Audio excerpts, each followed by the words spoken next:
Hi, this is Jenny Chamberlain, and welcome to my Southern Utah Housing Podcast. This season, we're talking about attainable housing. Today, I'm really excited to have one of my longtime real estate friends, Michelle Cloud, with me. I was interested in interviewing her because she serves on the Planning Commission in Ivins City. And so she's kind of on the front lines of a lot of policy decisions that get made.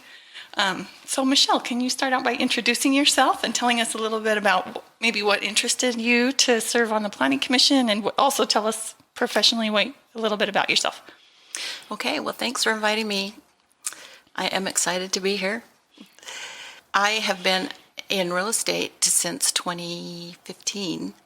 We moved down here in 2013. And before I was in real estate, I managed a team of software testers for JPMorgan Chase and their commercial card programs. And so I was really good at managing lots of moving pieces, problems that pop up, people, that sort of thing. So after doing that for a while, they decided that all the jobs in commercial card needed to go to Chicago. And I thought, well, there's not enough money in the world for me to live in Chicago. I love visiting Chicago. It's an amazing city, but I would not want to live there. So I took the severance and the time and thought, what in the world would I want to do? Now I have a blank slate. I can start something. And I've always been interested in real estate. And when we sold our house in Sandy to move down here, we had the worst real estate agent. Oh, no. And then we fired him and we got the best real estate agent. And she was amazing. And I thought, if I could do for other people what Kathy did for us, that would be pretty satisfying. So I thought, okay, I'll go to real estate school. So I did, found ERA, and I was so blessed to be there. It's an amazing brokerage, and Thane, especially, we sure miss him. But that's kind of why I'm in real estate, and why I love it is because I'm able to help people make their biggest decisions and some of their dreams come true. Back in, I think it was 2017, I saw a tweet from Ivins City that said, we're looking for planning commissioners. If you're interested, apply. And I had been looking for a way to get involved in the community. And I thought, well, this seems interesting. So I kind of looked into it a little bit. And I thought also it would help my knowledge of the area so I could help my clients better. Yeah. So I applied. And it took a long time. And one day I got a call from Mayor Bremmel. I know him. You know him. And he said, you want to come in for an interview? And so I met with him. And just kind of a little side thing that nobody knows. I had been coaching Girls on the Run. Oh, yeah. And I had my workout pants on inside out. Oh. So when you went in for your interview, did you know it at the time, or did you realize it afterward? I realized it after that I had met with the mayor with my pants on inside out. So, yeah, that was fun. Well, my dad's pretty down to earth, so I'm sure he didn't notice one bit. They were black leggings, so it wasn't that noticeable. Oh, so that's really... It was fine, but it's like, oh, great, this is how you roll? You wear your clothes inside out at important meetings. Everything is just fine. So we had a great meeting, and then he put my name in front of the city council for them to vote, and they voted, and so I've been doing it. I just started my second 4-year term. Oh, wow. So planning commission's usually a 4-year term? Yes. Okay. Yep, and then they put it up again for another vote, if you're interested in staying. Okay, cool. So. Wow, so that's a good long amount of time you've been serving. It's been really satisfying, and one thing, I like being part of, number one, knowing what's happening in the community. That's really helpful. But being a part of making those decisions and recommendations. One thing I didn't realize, that we would have an integral part of helping create some of the ordinances. So the staff will come up with, say the mayor says we need an ordinance about XYZ, and the staff will research it and come up with ordinances, and we have work meetings and they bring it to us, and we get to tweak it and fix it and have public hearings and tweak it and fix it again, and then we vote on it and recommend to go to the city council, and then they vote on it or send it back. And then that can become one of our ordinances in the city. That's cool. So you guys can be like a guiding hand on shaping. Hopefully, yes. Policy. Cool. So what's the worst thing that's ever happened to you on the planning commission? The time we Or got the best. The time we got called incestuous. Oh, goody. Was that an angry citizen? It was an angry citizen. Definitely, I would put it in the category of public clamor. So did that make it easier to dismiss if it's like that wild? Well, no, because you have to take the public clamor with a grain of salt, really. Yeah. You know, it's important that citizens come to us during the public hearings and share their thoughts and feelings, and we want to hear those, definitely. But sometimes it gets out of hand, and people are mad, and they let their emotions get the best of them, and they accuse us of being incestuous with the developers. Oh, that's funny. You know, when we're really just trying to make the best decisions with the information that we have. Yeah. Well, and I think sometimes they think like you get to decide it however you want, but really isn't your job just to apply what the existing code is? Exactly. And you're kind of governed by that. And there's a little bit of room for interpretation, but mostly you're just doing what the plan says. Exactly. Right? And in a recent meeting, we've had to say, we see what you're asking us to do, but we can't break the law. And this is what our ordinance says. Yeah, that makes sense. So recently you sent me an article because you know I care about attainable housing. So let's talk a little bit about this article. It was in the Salt Lake Tribune. It's called NIMBY Attitudes Hold in Washington County. So this is an article from the Trib about how affordable housing, it's like we're in a pretty heavy crunch here. But in our public hearings, what's the tone that we're hearing? It's NIMBY, and for people who don't know what that is not in my backyard, and that seems to be the prevailing attitude. So when I saw that article, I'm like, yep, that's true. And they even quote a lady in here that, you know, she says, I know that we have a problem with affordable housing, but I just don't want that anywhere near my home. I don't want to see that kind of housing. And that makes me sad. And that was in the Ivins hearing, right? Is that you hear similar themes from that in public hearings? We do. That, and people don't want our history of agriculture to go away. Yeah, especially for hurricane. I think that's crucial. Yeah, interesting. So what are some of the interesting things in this article?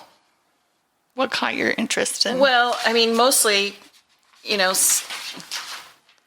seeing that people are validating what I was feeling, that I was hearing in Hurricane, that not in my backyard, not in my backyard. But there's some good information in here about, you know, some of the things that Shirlene Quayle, so she's worked really hard on affordable housing in the area. Yes, she has. She's amazing. Some of the things that she said, and different solutions that people are proposing. Yeah, just for an interest for the listeners, one of the quotes from this article talked about how the median family income for a family of four in Washington County in 2022 was $83,900. And so whoever was quoting this said it would qualify for a $390,000 loan. And I mean, those numbers can go up and down based on APRs and all that sort of thing. But the University of Utah found that the average price of a home in the county for the third quarter last year was $537,000. So we can see there's just a huge gap there. Giant. Yeah, and Shirlene Quayle noted in the meeting there were 1,200 homes on the market in the county at the time she looked, but only 77 of them were available to people making around $84,000 a year. So it's kind of bleak statistics. Yeah, it is sad. And, you know, every conference that I've been to lately, seems like springtime brings, you know, January, February, March bring a lot of conferences and things for real estate and planning also as well. You know, and all the meetings, everybody was talking about attainable housing. How are we going to solve this problem? And it's a big question that's out there, and I don't see a lot of answers. I don't either. And a funny thing I wanted to point out is that you and I are doing this interview in a model home. And the price of this model home that we're sitting in is around $1.2 million. It's $1.175. And it does have a pool and a view. But this is something that came up in a conference I went to recently, the Economic Summit in St. George. They talked about how Washington County in particular has become a little bit of a luxury market. And I think that's putting pressure on our builders because they want to go after those higher dollar sales inventory, you know.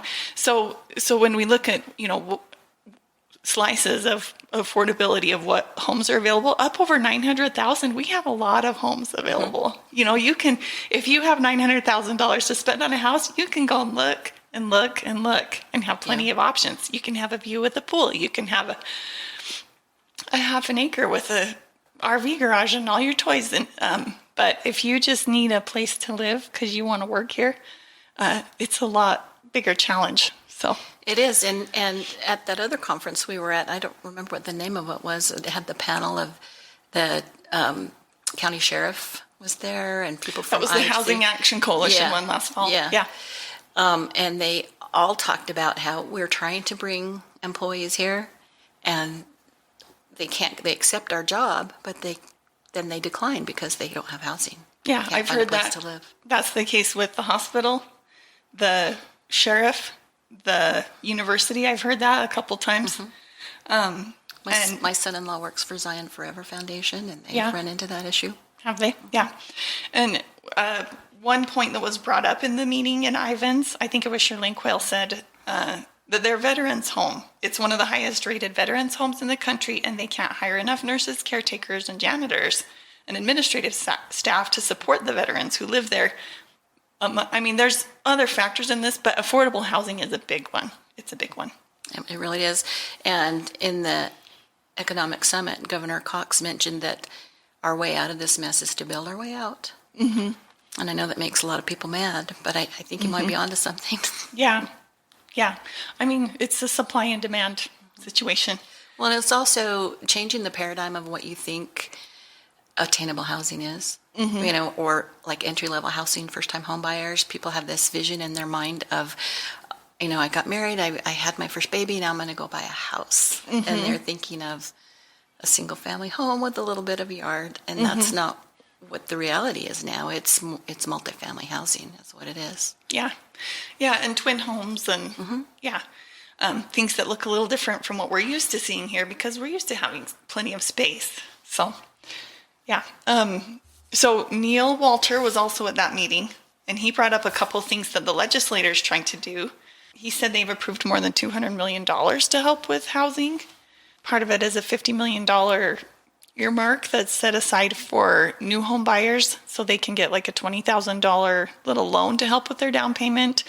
And those are for new homes that can't exceed $450,000. But I would assume those could be twin homes, townhomes as well, just like you were saying, maybe not looking at what we're thinking of as traditional starter homes, but shifting our vision for sure. Yeah, and that's going to help. And I think what it's going to take is a multifaceted approach. Mm-hmm. We're currently in the Planning Commission looking at the inclusionary zoning. Mm-hmm. So basically what we're doing is making some carrots rather than sticks, because we can't do the sticks, that's against state law. For developers, enticing developers to build attainable housing. So different things like reduced fees and tax credits maybe, and fast tracking their applications, that sort of thing, because we know that the faster you move the application through, the less money they're paid if they have a mortgage on the land.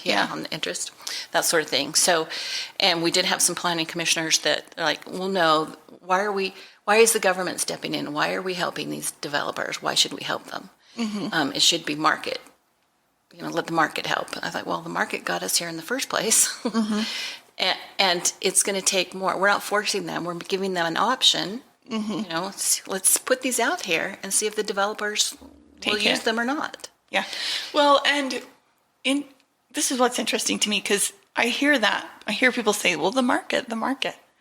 But there is a huge unmet demand for affordable housing that sometimes planning and cities being part of that big picture are preventing developers from being able to meet market demand. Right. I've gone through multiple times as a realtor where I've had many buyers under a certain price point, and there is no inventory available for them on the market. And that is, there's many reasons why that's the case, but a large part of it is the city won't allow anyone, or hasn't incentivized, or at least gotten out of the way for people to meet what the market demand is. Yep, exactly. So, I'm wondering what else it's going to take if we're looking at it multifaceted. So we've got cities doing the inclusionary zoning. We've got Can you say a little more about inclusionary zoning? Like, what is that? Yeah, so basically a developer comes to us and says, I want to build this development. And we say, you get a 3% density bonus if X number of those houses are attainable. That sounds really smart for an attainable housing plan for the city. So we're working on it now, and there will be I've lost my train of thought. A public hearing? Public hearing, yes, Okay. thank you. Yeah, there will be a public hearing in the next 1 or 2 meetings. So I think we're about ready for it. So Are citizens of other towns allowed to come? Absolutely come. It impacts our whole area, especially as small and close-knit as Hurricane, Laverca, Tokerville. Tokerville, We're all just, everybody thinks of this area as like It's the Hurricane Valley. Yeah. Even the MLS acknowledges us as friends. So, but it's always interesting to, Yeah. to hear what people have to say. But I think it's going to take that. I think it's going to take stuff from the financing side, like the stuff the legislature passed. The Olene Walker grant that's been around for a while. I had some clients that had used that to purchase their home, and they had completely forgot that they got it when they purchased the home. But then so it was a little similar to what the legislature passed this session. They got a little loan to help them get in the house, and then when you sell the house, you pay it back. You pay it back. So that's not a situation where they own the house for a long time and eventually they don't have to pay it back if they live there long enough? No matter what. It's like a little, a lien. Okay. Yeah. So, and then we've also got, from a real estate perspective, we've got the money that goes to UAR HOF that hopefully is helping with attainable housing. That's its purpose. So for people that don't know how that works is interest the earnest money that you pay when you're purchasing a house gets put into an interest-bearing account, and then every now and then they come in and scrape off that interest and donate it to the UAR HOF fund, which is supposed to help with attainable housing. That's cool. So then I wondered, is there more we could do? So maybe it's something, I don't know, I'm just thinking about these things, but maybe it's something that we as agents agree to forego our commission on attainable housing X number of deals a year or something like that. I mean, I'm just bouncing ideas around in my brain, but there's got to be more that we can do to help our neighbors, to help our firefighters, our police officers, our teachers, our nurses. Yeah. Yeah, and I know there's some lending stuff. Like I have a friend who's an educator up in northern Utah, and he said, I never thought I'd be able to get a house, but just recently there was something that allowed a grant for educators. I think they got an extra $30,000, and that made the difference for them to be able to get in. So I was really happy for him. That was only in a certain county or something, though. I don't think that was statewide. But I was like, I'm glad to hear of other communities working on this. Yep. And that NIMBY article from the Trib also mentioned another legislative solution is that they're working on. So I read about these when I was studying best practices, but a low-income housing tax credit to help developers have financial incentives to build low-income housing. So it's an LIHTC. So they put a bunch of money in for that too. So I was happy to hear that, and maybe that would be something. It sounds like Hurricane City's working to work with that sort of thing too. And then I also loved in that article, there was a guy from Santa Clara, an architect, who mentioned approving smaller projects that blend in better with existing neighborhoods. Instead of all these projects with 100 units, like I'm seeing in Hurricane a lot of townhomes going in, and I'm happy to see them because they are more affordable. But I keep thinking, like, how cool would it be if we had a single family neighborhood that had about a third of it as attainable? Like, say it was just duplexes that looked like large single family homes. There's a neighborhood there's a new subdivision in my neighborhood that they require the homes to be 2,500 square feet minimum. And so every home in there's going to be over 750, which is even above the average. It's above average, It's above median, it's above everything. But I just think, like, if they made that's one side's pretty nice and then the other side's like a very generous casita, that would be like, a multi-generational family could live in there. Somebody who couldn't afford it without the income could afford it by renting the one side, but it would still have, like, that lady. I mean, we can say, oh, we're going to divide lines and it's us against them. Or we can listen to the people who say, I don't want to look at this and say, if you don't want to look at that, how can we make the affordable housing look like something you want to look at? And there's a lot of really smart young architects coming up that can figure Yeah. it out, you know? Yeah. Some of the things I see. And even like the tiny houses. I think there's places for tiny houses. It also mentioned the printed, what are they? 3D printing. 3D printing houses. Reducing the cost of building. Yeah. That's a cool idea. That kind of blew my mind. Yeah. Yeah, I was watching a video of it, and it had some cement coming out of a giant 3D printer. And I was like, wow, that's amazing. I think the difficulty there is that you run into, like, when you think about building a house, there are 100 moving parts. You know, I see so many people unhappy with their builders, and I'm like, you know, that builder is coordinating 50 people or 100 people putting this together, and all of them, if we start doing a total new way of building houses, they all have to relearn everything. That's true. So I think that's a real big barrier that I don't know how to. Oftentimes we come back to, education is the solution, but some people are old and tired and they don't want to learn new things. Right. So gotta, I guess, fan the flame of enthusiasm for education. So another thing I wanted to talk about. Do you have anything else you want to talk about from that article? No, I think on Planning Commission. Okay. Another thing that Michelle and I were looking at as we were preparing for this was there's a policy brief that was recently out. And if you're not familiar with the Kempsey Gardner Policy Institute, they're out of the University of Utah, and they have a section that's on construction and new building and real estate. And they recently, in February, put out a policy brief that talked about housing prices and affordability. And so far, it's the only thing that's come out from them this year, but it's a very good report, and I highly recommend you read it. But I just wanted to share one quote from it because it has a whole section. Well, you know, the first thing talks about a sharp increase in interest rates. It talks about housing price increases are slowing in 2022, but year over year, we're still above last year, right? Mm-hmm. Yeah. So this says high mortgage payment hinders home ownership. So I just want to read this quote. So it says, comparing the mortgage payment required to purchase the median priced home in October 2021 to October 2022 best illustrates this challenge. Over 12 months, the median sales price of a single family home in the 4 Wasatch Front counties rose from $522,000 to $550,000. During the same period, the 30-year mortgage interest rate increased from 3.07% to 6.9%. Driven primarily by higher interest rates, the monthly mortgage payment increased from $2,921 to $4,276, a 46% increase in a single year. Given these assumptions, the 46% increase would apply to homes at all price levels, above or below the median price. Using the standard rule that a mortgage payment should not exceed 28% of gross income, the income required to finance the median price home jumps from $125,185 in 2021 to $183,257 in 2022. So that is an extra like $58,000 that buyers to afford a median home just have to find somewhere. Look under the bed. I mean, I feel like it's bleak. It's just really hard.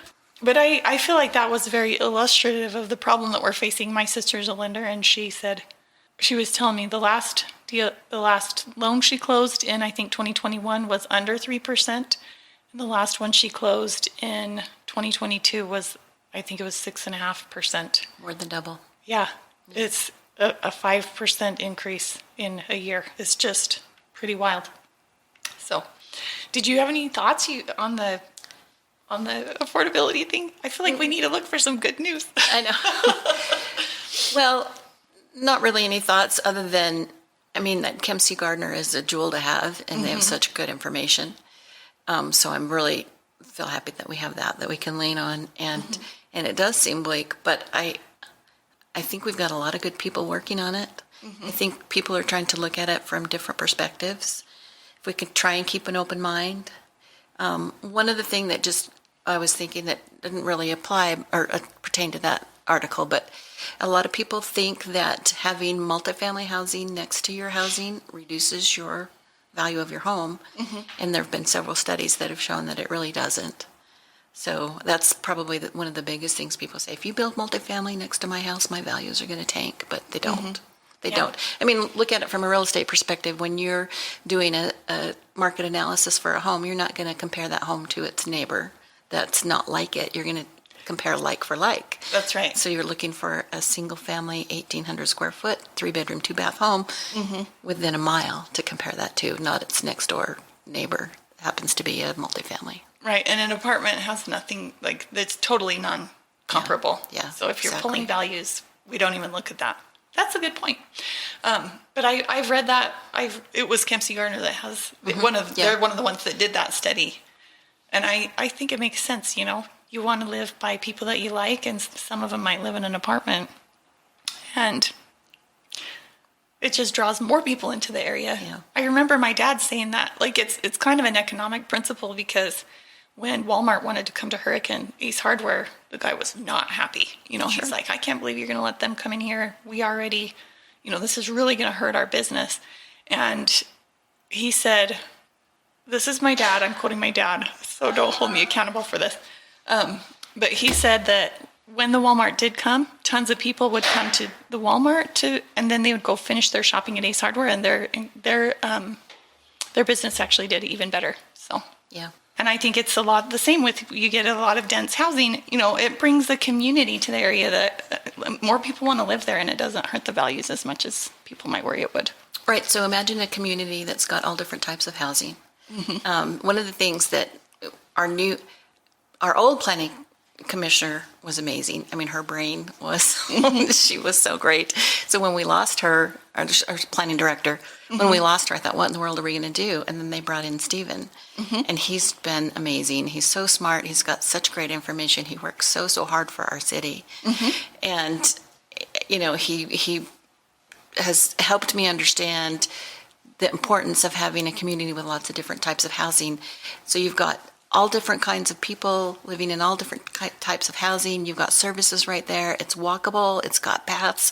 That's the vision I have in my mind, is that we have these housing centers that maybe start out dense in the middle and then get less dense as they go out. I think they tried to do that with the Elam Valley. You know, it sat there vacant for so long. And with the had golf course in the middle planned and all that sort of thing. And so they came back and decided to redo that. And we had many meetings going over it. And I think that's a good example of the city and the developer working well together to get what everybody wanted. So there's lots of different types of housing that'll be in there. It's fun to watch it happen. I drive past it several times a day. And so eventually I think we're going to have some services out there, which I live in Dixie Springs. We have nothing. So eventually we'll have services. Yeah, you have to drive into town for everything. Yeah. It'd be nice to have, we don't even have a pizza place that will deliver to Dixie Springs. Tokerville is the same. Really? And it's a great flaw of Hurricane that only the Hurricanites that are in town get their pizza. That's right. But I hear there's a pizza place coming by Walmart, and they said they will deliver to Dixie Springs. That's exciting. But I just have a vision in my mind of a community where there's lots of different kinds of people, lots of different kinds of housing. Yeah, I love that vision. Do you have anything else you want to say, or no? Are you good finishing with your awesome vision? Yeah, let's just finish with my vision then. Okay. So I appreciate the opportunity. Yeah, thanks for coming, Michelle. Thank you for listening to the Southern Utah Real Estate Podcast with Jenny Chamberlain. I hope you'll think about subscribing and give the podcast a review if you found it valuable. If you have feedback or ideas to make this podcast better, check out my website, jennychamberlain.com, and leave me a message there.